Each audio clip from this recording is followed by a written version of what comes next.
All right. Oh, got more people to admit. Okay, so I feel like a lot of the times we have something pretty prepared, but lately, can everyone hear me? Yes? Good. Okay. But the last like one or two have been nice because Chris and I have just kind of wung it, I guess, a little bit in that we've really just been reading the room, reading the chats, reading kind of what people are needing and things that we're just kind of hearing. And one of the things that we wanted to talk about today was kind of how we can approach these generational curses that a lot of us kind of bring. I don't know if you guys have ever heard that. How many of you guys have ever heard, you can leave it in the chat, how many of you guys have ever heard the term generational curses? If you haven't, you can go ahead and say no, like, well, and nothing's wrong with it. So, because I know at one point for me, it was definitely a new thing. And I was like, what the heck does that mean? And so we kind of want to touch on not only obviously do we all bring our own generational curses as a people, and it sounds really weird if you don't know what I'm talking about. You hear like curses and you're like, oh, this must be the wrong Zoom. This must be the wrong people. These aren't my people. But I'll explain it in just a second and break it down. But a lot of us come with our own generational curses as people, right? As individuals, as people who have been raised by parents or have families of our own and things like that. But almost also, I almost want you to think again, because if we think of ourselves like a community, like a family, right? Then we as promoters, as individuals, as team members, kind of come with our own generational curses. And we're going to kind of talk a little bit about that and how we can almost kind of break that cycle and how it can really help us. And so a generational curse is, and I'm going to talk in the broader term as the way that kind of the world understands it, is a generational curse is something that you struggle with that you know your family has always struggled with, right? So if like addiction almost to an extent runs in your family, that is a generational curse. If abuse runs in your family, that is a generational curse. If there are just certain things that happen. Okay. Another one is, I know like teenage pregnancy. Like I know that in my husband's family, that's almost, and again, the word curse is like, it's very strong. I don't want you to think like, oh, you're cursed. Like that's not at all what it's like. It just means that it's something that's habitual, that's passed along almost from generation to generation. So for example, both Richard's grandmother and his mom and his sister all had babies when they were teenagers, right? So that's a generational curse. I wish there was something else we could call it, but it's something like that. Addiction runs in my family. And so those are generational curses. Abuse runs in my mother's side of the family. So what are some things, if you feel comfortable, what are some things you feel like run in your family? What are some generational curses that you feel like are present in your family? Yep. Think of it like a pattern. Yep. Depression, absent parenting, mental abuse, again, more depression, alcoholism. Exactly. Yes, Rachel. Taught or learned behavior patterns, abuse, addiction, yelling, drama, abandonment, anxiety. Absolutely. And so do you feel like a lot of the times, and let's think of it for those people who have children, or even if you don't have children, how you have relationships, do you feel like these generational curses really create strain in your relationships? Do you feel like because you really suffer with anxiety, it creates a lot of tension in your relationships? Do you feel like if you struggle with addiction, it creates a lot of tension in your relationships because you can or can't be around certain things, or you feel predisposed to certain things, right? Or whatever the case might be. Do you feel like it kind of puts a strain on your relationships, but also on yourself, right? Because I definitely think it takes a lot of heightened awareness to identify it in yourself. Like I know for me, because addiction runs so strong in my family, I have to be careful with things. It's not that I've ever been a drug addict or I've ever been an alcoholic or I've ever been those things, but I know that I'm predisposed to addictive behaviors. And it takes a lot of heightened self-awareness to even identify certain things in my life, in my behavior, that are addictive. Even little things. I can be addicted to a texture of a food. I can be addicted to working. I can be addicted to a person. I can be addicted to so many things, right? It doesn't always manifest like maybe my dad or my grandmother or whatever. Okay. And because I have that heightened awareness about what I'm predisposed to, about that generational curse, the books get obsessive. So for me, it almost in a productive way, that addiction has almost manifested in like a productive way, but it can be harmful. Again, I can allow myself to become so addicted to something that it's almost like an obsession, and it kind of creates this spiral. So there can be things that you have that are good, but again, anything good done too much becomes its own worst enemy. It's like that's yin and yang. Like the best thing about you is also the worst thing about you, right? So it's like you're super joyful and happy and positive all the time, but it can also mean that people just find you really unrelatable, totally aloof, like, get with it. Can't you just be real for a second? Like, can't you just identify with me? Right? Like, so it can be, again, your best quality is your worst quality when you do it too much. Likewise, if all you can do is find your worst quality, I just want you to think, what do people complain constantly about me? What do I hate most about myself? Right? Like, that's your best quality. You're just doing it too much. You're just leaning into it a little too much, and you're relying on it a little too much, right? If people complain that you're codependent and you're like obsessive, great. You just got a big heart. You just love to love people, right? But you're doing it too much. And so it comes off wrong. Like everything is a yin and yang. And so a lot of those things that we struggle with can come with our generational curses. Now that we've talked about this, do a lot of the things you struggle with, do you see your parents struggling with them, or aunts and uncles, or grandparents, or siblings, or things like that? Do you see it manifest in that kind of light? And again, going back to that, are you breaking the generational curse, or are you passing it on? So if you have a lot of anxiety, you might parent in a very anxious way that raises anxious children, right? So if you are really depressed, if you have a lot of hypochondria, okay, my brother-in-law has like major hypochondria, like has a headache and he's like, I'm having a brain aneurysm, I need to go have an MRI like right now. Oh my God. Like, if he does that, right, when he has a kid and that hasn't gotten under control, every little hiccup the child has, he's going to be rushing him to the hospital, right? What does that teach that child?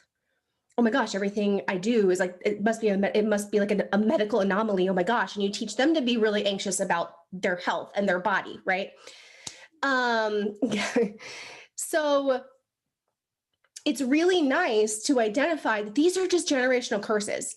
These are probably behaviors you have learned because you have adapted as a means of overcoming the things your parents have passed along. And in doing so, you might have actually fallen back into it because it's like you tried to correct so much, you did a 360 instead of a 180. Like you just kept going. Okay. So it's really helpful to kind of understand that these are generational curses. And are you continuing them as a parent, right? Or even if you're not a parent, you can still carry it on, or you can break it because you pass them along to people that are around you. Habits are contagious. And unfortunately, because we are so close with our spouses and our children, like that's naturally who we pass along these things to. So I'll hand it off to Chris. I'll let her kind of talk a little bit about generational curses and kind of what that all looks like and how that can kind of manifest. And then we'll kind of talk about how this relates to generational curses, like within a team or you as a promoter. So as soon as we started chatting about maybe going, you might have to reconnect your audio, Krista. I can't hear you.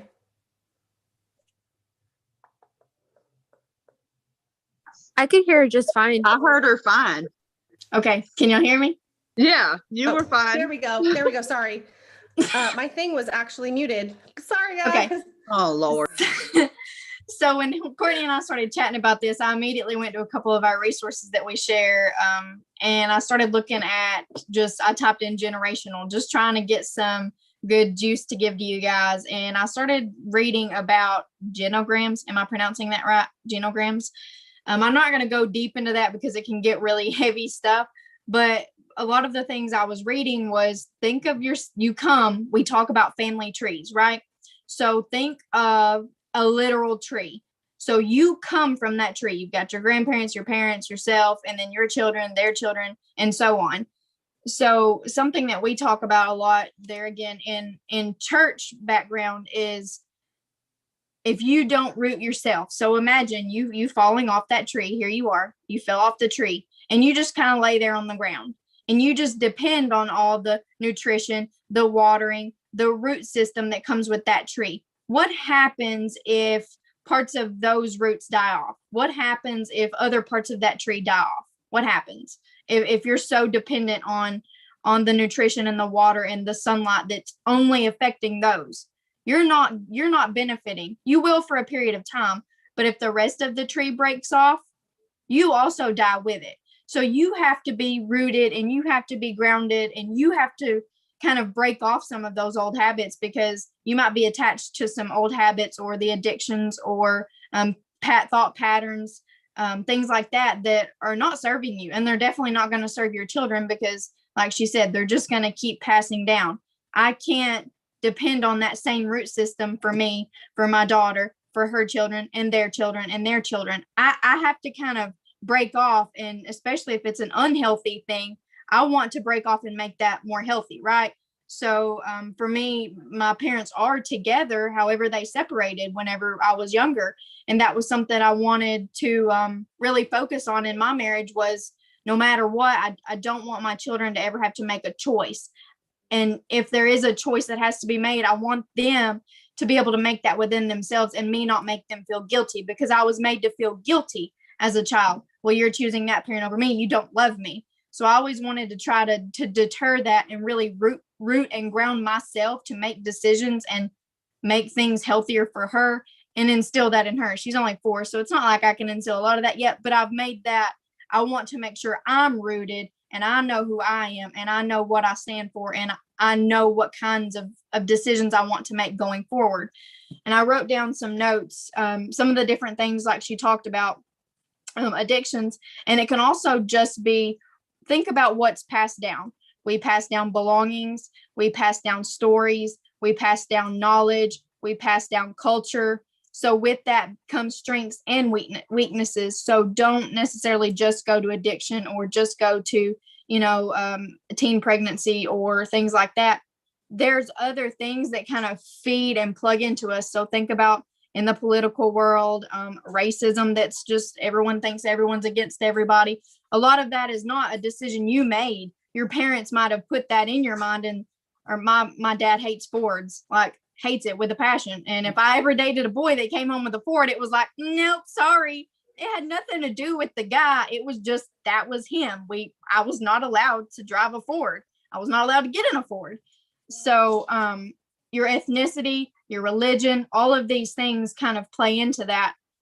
So think of it like a literal tree. And Courtney can elaborate some on the genograms, I'm sure, but just some of the things I saw. Traits can be passed through generations. Sometimes there's genetic predispositions to addiction, depression. Other times it's just unhealthy ways of thinking. A lot of you guys said that. Ways that we behave, they're passed down socially just through example. So sometimes they don't verbally say those things, just the way they live their life and the way they behave is also passed down. So I know they say, monkey do, monkey see, monkey do too. It's not always just, I always try to be cautious about what I say around my daughter, but not only is what I say around her important, what I do around her is important because words and actions always don't match up sometimes. So just keep that in mind. All right. Sorry. I was airdropping myself like a YouTube video of the genogram that I could pop in here for people. And it's kind of a YouTube video. It's funny.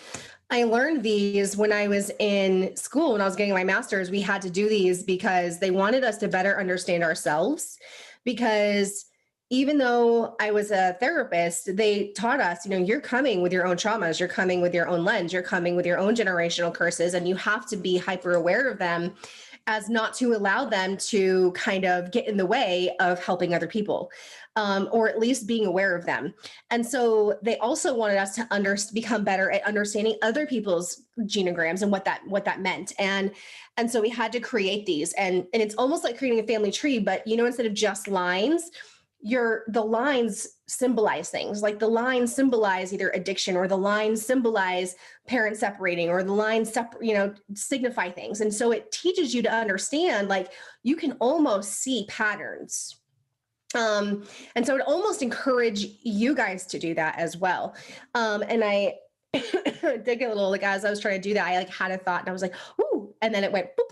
So at some point I may have a squirrel moment and come back to that randomly. But essentially, I think it is so important for us to understand that the things you think that, oh, that's it. Okay. And this is going exactly where I was anyway. So my brain was like trying to navigate to the right thought anyway, is how you talk about,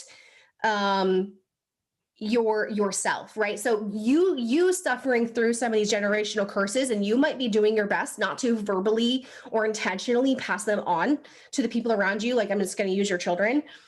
But again, if they see you struggling with it, the message, like Chris was saying, the message that you give them verbally, if it's not congruent with how you are actually living and being, they're not going to listen to your words.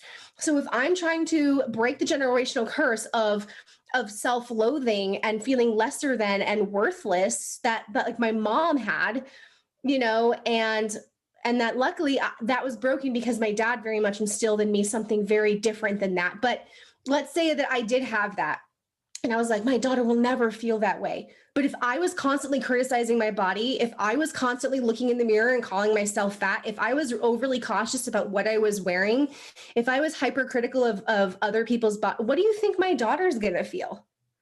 Right? I'm like going to inherently pass that down to her, whether I'm trying to or not. I can tell her all the time, you're beautiful. You can go be whatever you want to be. You can go do this. You can do that. But if she sees my limiting beliefs manifesting in my life, if she hears me talk about myself that way, it doesn't matter that I tell her she can go to the moon if she wants to. Okay. And so it really, that is how we have to understand and identify those generational curses. Okay, because you can unintentionally pass them along. I guarantee your parents who struggled with some of these things weren't like, well, curse them with like all these horrible things, right? Like they probably tried their best not to, but behaviors speak louder than words. Okay, behavior. And sometimes maybe your parents didn't try at all not to. But what I'm saying is, there are some times where your parents do try really hard, but what they're saying to you and what their actions are doing are very, very different. Okay. And so, thank you, honey bun. And so how you live your life and that integrity, like we talked about yesterday, right? Having that integrity of, if you're going to break the generational curse, it means breaking it with you too. Breaking it doesn't necessarily, when you break something, it affects both things on the side of what's being broken. There's two sides. So one is you, and one is whoever you're breaking it so it doesn't affect. Right now, if you don't have children, you're breaking it for your future children, or you're just breaking it for the people that are around you. You may not want to wait till you have kids. If you have kids, we can focus on it now. But if you don't have them yet, don't think, oh, I'll wait till I have kids to work on this. No, please don't. Take it from people who have children. Please don't. And so, okay, so I definitely think it's important for you to understand what it does for like you as a person, right? So now we understand that. Do you have more clarity around that? Drop yes or no in the chat, just so we know if that gave you some more clarity on what generational curses are, identifying them in yourself, identifying them kind of in your family, knowing what they are, the behaviors that kind of go along with it. the wide variety of what they look like. Okay. Now we're going to kind of talk about how that plays into. So you're probably thinking, how does this impact me as a promoter? Right?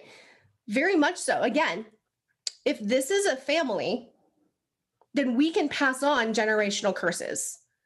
We can absorb generational curses. Okay. And I'm almost thinking of like your upline as your parents and your downline as your children, and like your sister legs as like your brothers and sisters, right? Like a family. Okay. If we made like a family tree of what Thrive Army looks like, it would look just like a family tree. Okay.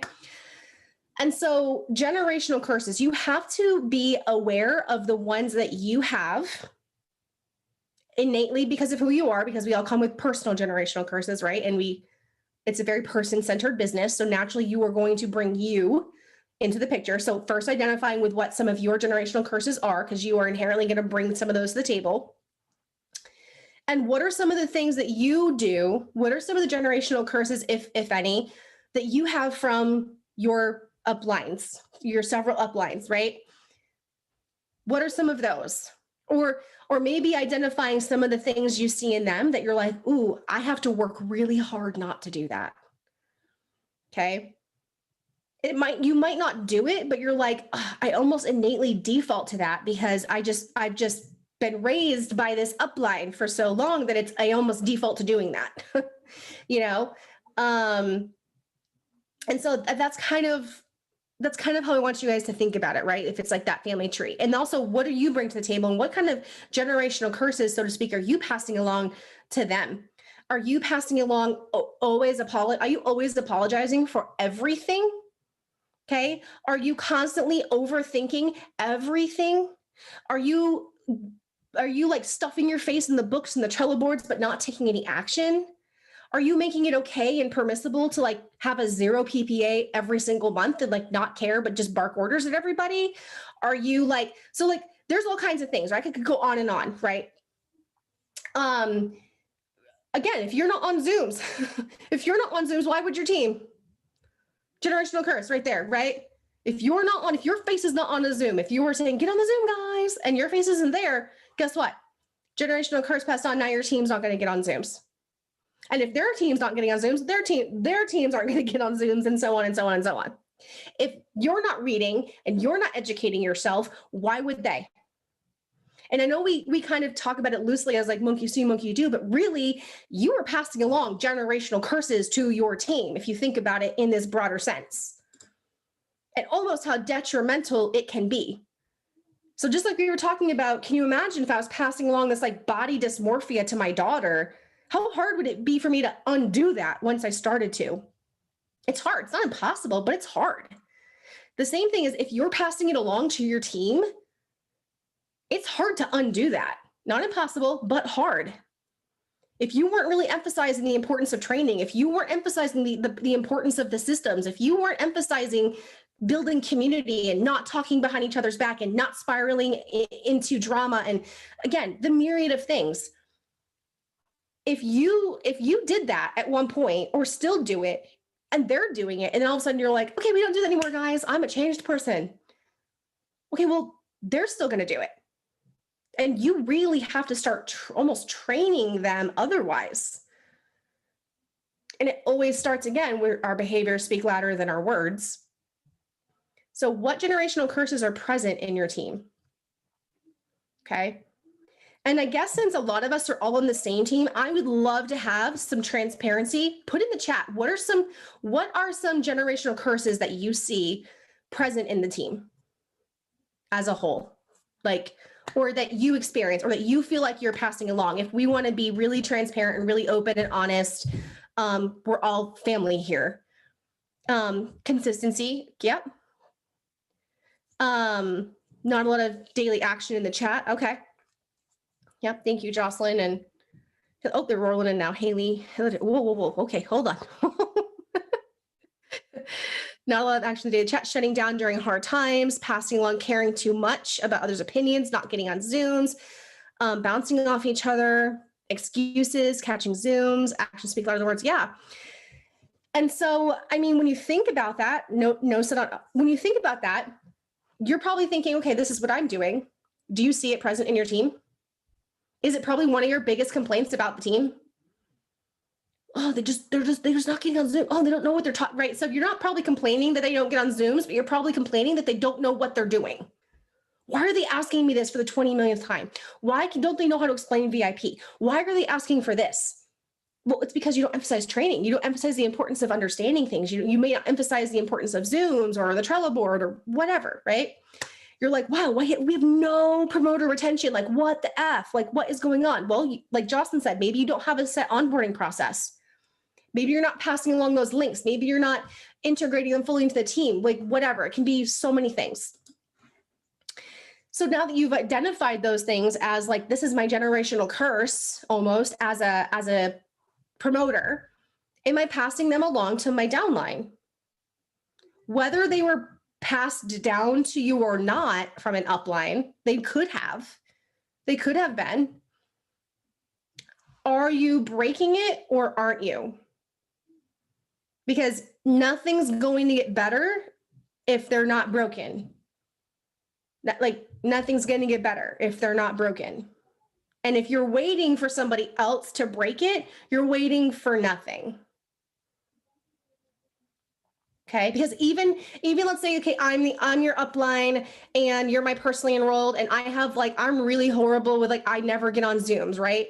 And you stopped getting on Zooms.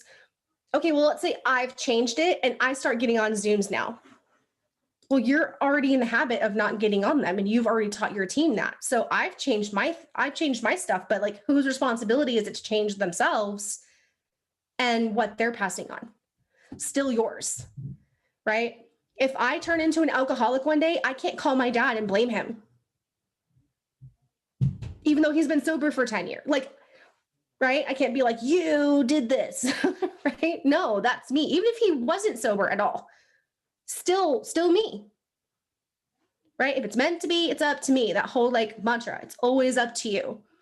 And so it doesn't matter what's happened before. All that matters, again, this is called radical acceptance. And we've talked about this. It doesn't matter what's happened before, whether it was 5 years ago, 5 months ago, 5 days ago, 5 hours ago. All that matters and all that you can control is what happens from this point moving forward. So if you have beef with another upline and it's like been, you guys have been like cats and dogs fighting all this time.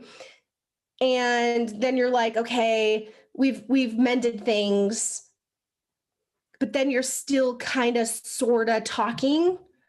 That's not breaking it. That's not breaking it. If you like never get on Zooms and then you get on like one a week, or you get on one, but then you cancel all 5 of the others and you get, right? That's not really breaking it. Okay. And so you just have to work on yourself.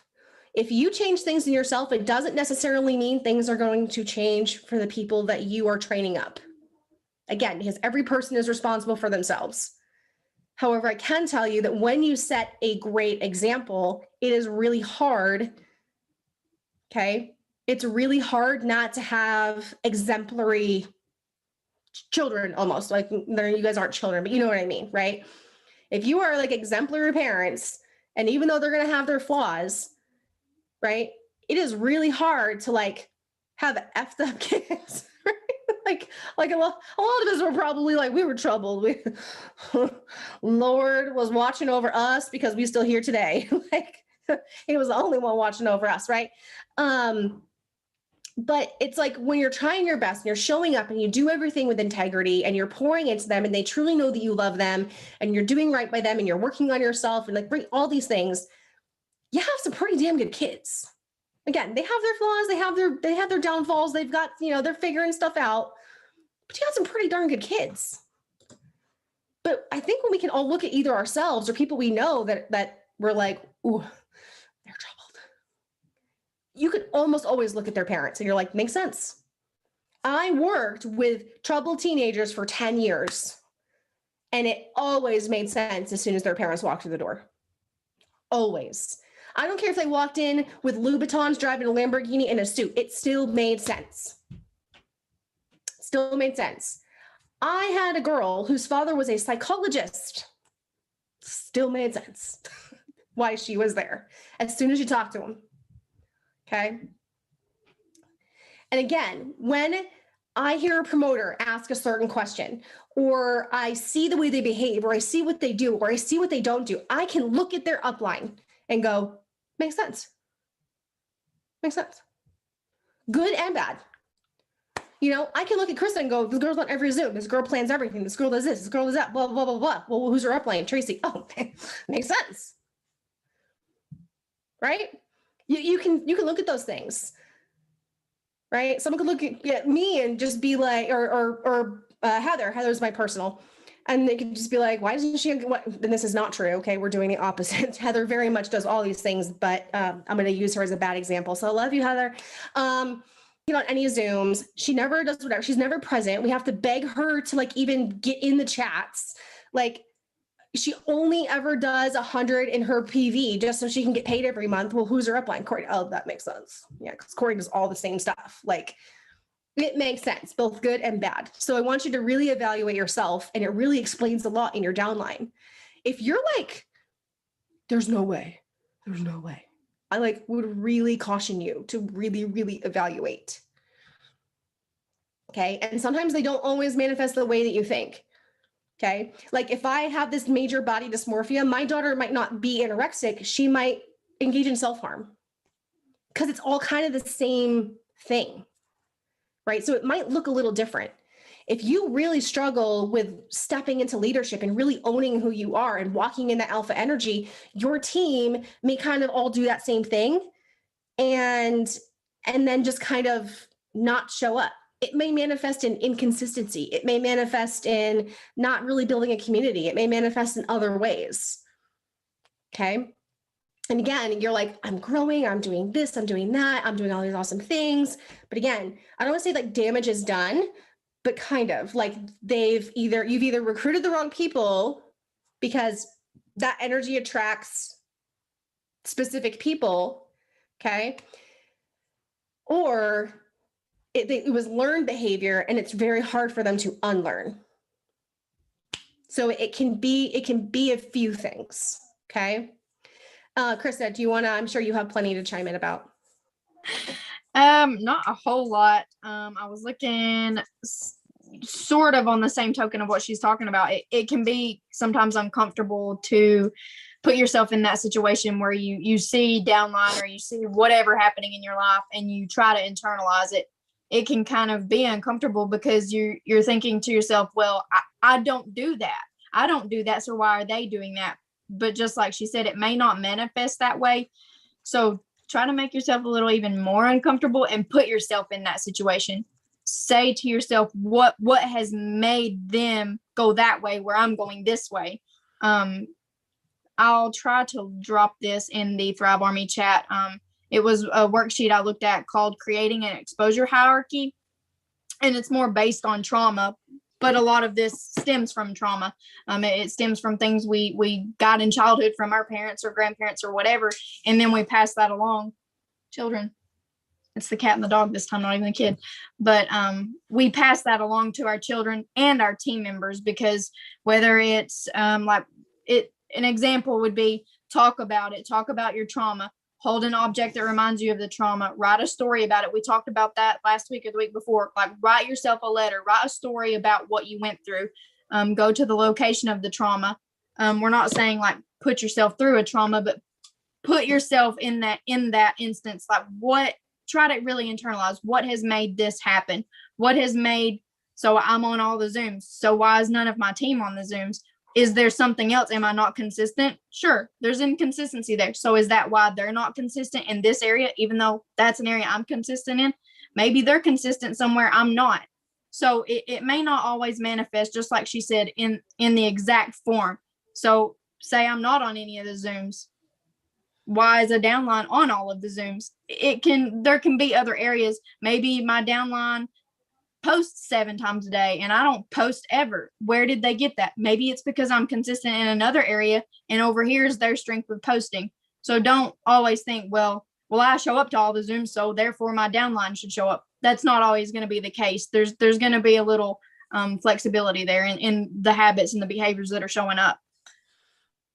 Yeah. And also another thing too, is I think understanding that everyone else is coming with their own set of these generational curses. Okay. So unlike a family where like you're getting children, think of it like adopting. Okay. That perfect example. Think of it like adopting. They're coming with their own traumas. So if you're adopting at like 3 or 4 or 5, that's what we're doing. We're all adopting people. But you know that when you take care of children, or if you were to adopt, you know that you're taking in children who have completely unique and different traumas than you might have ever exposed them to. Okay. And you're like, we love them. We feed them. Like we did foster care growing up from when I was like 4 until like I was an adult. So there were lots of kids where even after like 3, 4, 5, 6 months of having them, they were still hoarding food from the cabinet and putting it under their bed. We fed them every meal. They got unfettered access to food. So why were they still doing that? And we can have that kind of mentality like Krista was talking about. I get on the Zooms. Why is my team not doing it? Again, thinking about adopting. They're coming with their own stuff. Okay. And you have to also know where to put your bar, where to put your bar of expectation based on what you know they come with. This is why getting to know your team personally super, super helps. Like doing those one-to-one Zooms with your personally enrolled people, like getting into the chats and getting to know them, building those relationships, right? Nothing is more important to like adopted children than really just being consistent. Because the whole trauma around what surrounds them is like probably just abandonment, not being there, whatever, is like, I'm loving you even though you're showing all these behaviors right now. Like even though you're breaking things in my house, and even though you're telling me you hate me, and even though you're stealing all my food, like I still love you. And sometimes it's all about knowing that. It's all about doing that in your team. If you are an upline, if you have experienced some of those trauma behaviors because of your adopted child is almost acting out, right? And you're like fighting with your downline, your adopted child. The most important thing to do is to love them through it and also know where to put the bar. If like so like when they came with scales. Like when we got one group of foster children, they were like 4 and 5. They couldn't go to the bathroom. They weren't potty trained. They were still peeing in their pants. They were still wearing diapers. But I couldn't be like, well, you're in our family now and we don't wear diapers and you're 4 and 5 and you should be potty trained, right? We had to like work with them where they were at. We had to know where to set the bar. We didn't punish them when they would pee their pants. We didn't, do these things. We would slowly work up and be like, well, we can't expect them to be potty trained right now. So we're setting the bar where they're at right now. And then again, just like when you're potty training a regular, whether they're 2 or whether they're 12, it's all kind of the same thing. Know what to expect from your promoters. Know what to expect from them. What do they come to the table with? What's their personality? What are their strengths? What are their areas in need of improvement? You need to know these things because you know where to put the bar. Because here's the thing, if you put the bar where your bar is for you, that is not okay. That is not okay because everyone's different. You cannot base their level of performance based on what you expect out of yourself because it will never be the same. It will always feel unequal and you will always feel resentment. Okay. And so you have to understand that where their bar is, that is their new 100%. Your 100% might look like this. Maybe you've got a 10-gallon bucket. Maybe their 100% is a pint. But if they're giving 100% of what they've got available, that's all you can ask. If their vessel is only so big, can you fault them for that? No. However, if you know that they're giving less than that 100%, if you know that they're giving less than what they're capable of, then you can have a conversation, right? It's like, you know what to expect of them. I can't look at my kids and be like, why can't you do this calculus? Dumb. Well, their cap is only so big. They're not working with a 10-gallon bucket, right? They're working with a pint. So as long as they're giving 100% of what they have available, that's all you can ask. And guess what? You will find that you are less resentful and less disappointed with your team when, I don't want to say you lower your standards. That's not it at all. It's when you just know what they're coming to the table with. And you're almost kind of asking them, what is your 100%? And sometimes knowing that is like knowing what personalities they come with. Right? So like knowing what personalities, knowing what generational curses, knowing what they struggle with, knowing what their strengths are, you can begin to assess like what their 100% looks like.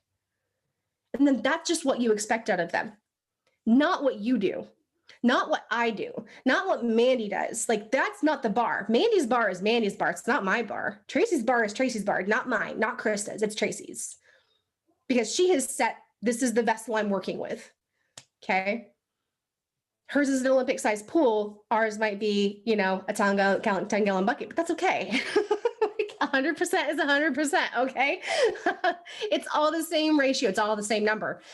And so when people get caught up in that comparison game, I want you to remember that it's very much like, and I was talking to Kristen about this earlier. It's almost like the parable, there was a woman in the Bible who she went to go tithe and she gave like a shekel, right? And then this other woman came in and gave it too, and God praised her. Why?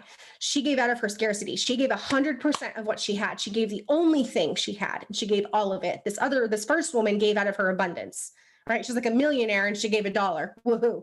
This woman had $1 and gave that dollar. So it's kind of like just knowing, again, it's different. This woman gave a little bit. She gave 1% out of her 10-gallon bucket, whereas the other woman had a smaller vessel, but gave 100%. So don't compare, number one, if you're the person, and if you're the upline, don't compare. Don't compare them to you. Don't compare them to a sideline. Don't compare them to somebody else. Help them identify and help you identify what their bar is. Where is the bar for them? And then if they meet it, that's awesome. Great. They're going to stop disappointing you as much. And they're not the ones disappointing you. It's almost like there's just disappointment floating around because your expectation and what they're capable of just they're not matching up. So know what they're capable of. And that's a conversation you need to have, again, like one-to-ones and like all this stuff, you know, about like, what are your strengths? What are your weaknesses? What are some things that give you joy in this business? What are, you know, if you were to give 100% to something, what does that look like? Does it look like waking up early for you, going to bed late? Like when you are 100% dedicated, what do you give to it? Right? Help them figure out where the bar is. Maybe even more for you than for them. Because how many of us have ever compared ourselves to someone we thought was just doing way more than us? And it made us feel like crap. We're like, oh, well, I'm not doing that. I'm not getting on that many Zooms. I'm not, like, my notes don't look like that. Like, I don't give out that many minis, you know, and you start comparing and you start to feel like a lesser than promoter.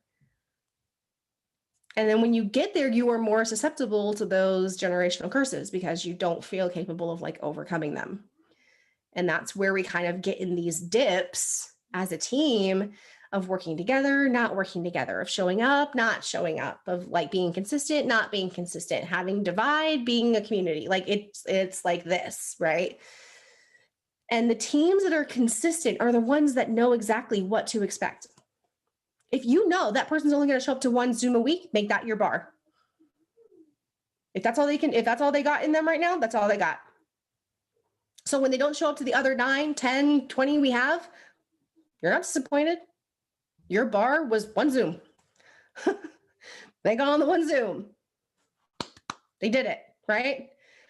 But we're thinking a lot of times it's like, well, I can make time to get on all the Zooms. They should make time to get on all those Zooms because we make time for what matters in their lives, right? And so like all that stuff.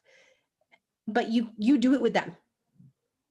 You will find so much more joy in this business. I know Tracy was talking about earlier, one of her things was like caring so much about people that sometimes it almost feels debilitating because you want the best for them and you see their potential, but they may not see their potential. So you're operating in the future with this like potential version of themselves where they're freaking awesome, but they're living in the present where like they're not right now. Like they don't know that yet, or they're not fully living in it, or like, oh, okay. Sorry. I thought you said something about like caring so much about your team, like being really yellow. I cared too much about other people's opinions. Oh, okay. Well, you do care a lot about your team too. You can shake your head, but you do. You care a lot about people. You're a very yellow, loving heart person. So, but I just think just kind of in general, knowing those things. Krista, do you want to chime in for a little bit before we wrap it up? No, I don't really have anything else to add. Don't compare, because we talked a lot about that. We talked a lot about mindset today on our one-on-one. Just like she said, that bar, I'm so guilty of that. I set my bar super high for self, so I feel like it should be super high for everyone else. And Lord knows I don't meet my own bar, so why would I expect someone else to meet that bar that I have set?